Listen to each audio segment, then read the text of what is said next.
I had been hiking the Appalachian Trail in Virginia for 3 days straight. The U.S. national parks are beautiful during the day, but at night, the silence of these ancient mountains becomes heavy, almost suffocating.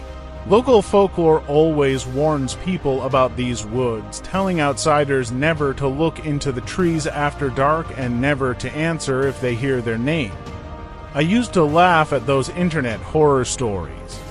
I thought they were just silly urban legends made up to scare tourists. I was completely wrong. By 8 p.m., the sun had dipped below the mountain peaks, plunging the entire forest into a deep, cold shadows. I checked into a small, remote wooden shelter provided for long-distance hikers. It was just a 3-sided log cabin with a wooden floor, completely open to the wilderness on one side.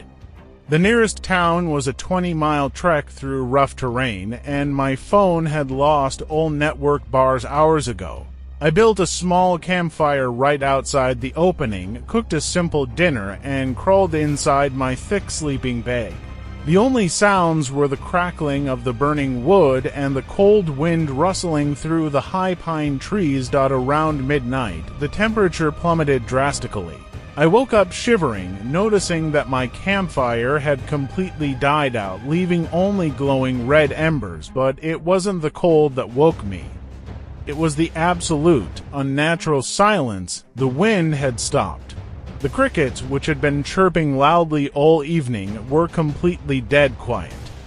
It felt as if the entire forest was holding its breath, waiting for something to happen.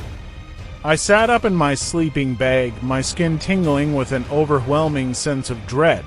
I reached for my heavy hunting knife and my high-powered flashlight, keeping them close to my chest. Suddenly, a sound broke the silence. It came from the dense, black tree line just 15 yards away from my open shelter. David. A voice called out. It was a soft, elongated whisper. My entire body went completely numb with shock. I knew that voice. It belonged to my best friend, Marcus. But Marcus hadn't come on this hiking trip with me. In fact, Marcus couldn't be here at all. He had tragically passed away in a car accident over 2 years ago. David. Help me. I'm lost in the woods. It's so cold out here. The voice echoed through the dark trees again. It sounded exactly like him. The same tone, the same pitch, the same desperate way he used to speak when he was stressed. For a split second, my human instinct wanted to shout back, to call out his name and run into the dark woods to save him. But then, a cold realization hit me.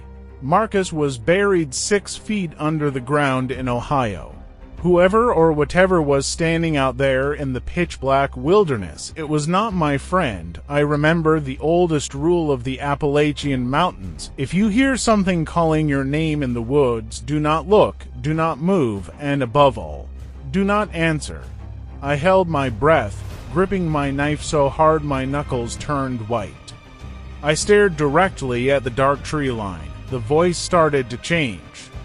It began to repeat the same sentence over and over again, but the intervals between the words were becoming unnaturally perfectly spaced, like a broken tape recorder on a loop.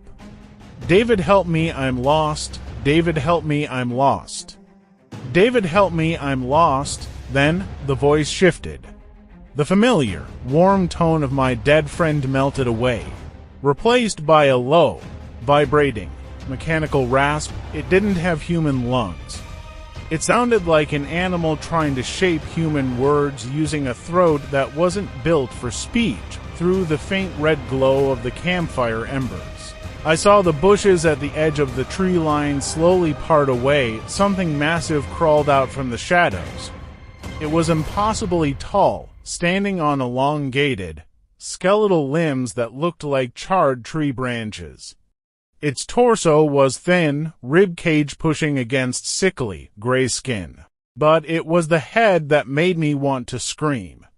It had no eyes, no nose, just a giant, vertical slit of a mouth that stretched from the top of its forehead down to its neck.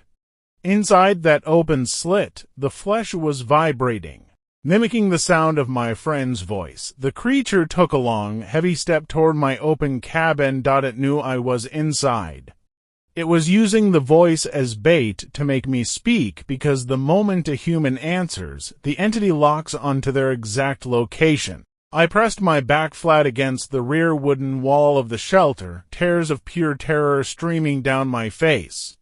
I squeezed my eyes shut, repeating in my mind, "Don't speak, don't make a sound. Don't breathe." The creature stopped right at the edge of the wooden platform, just inches away from my sleeping bag.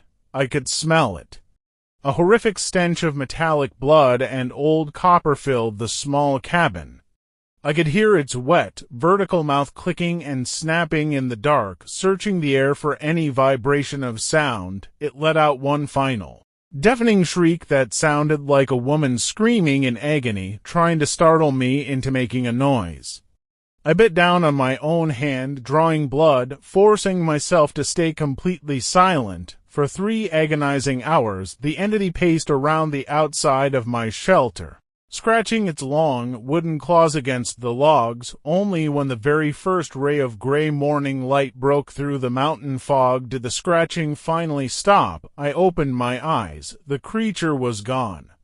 I didn't pack my gear. I left my tent, my sleeping bag, and my stove behind. I sprinted down the mountain trail in the broad daylight, not stopping until I reached the safety of the ranger station. The rangers didn't look surprised when I told them my story. They just sighed and told me I was lucky I kept my mouth shut, because the people who answer the voice are never seen again.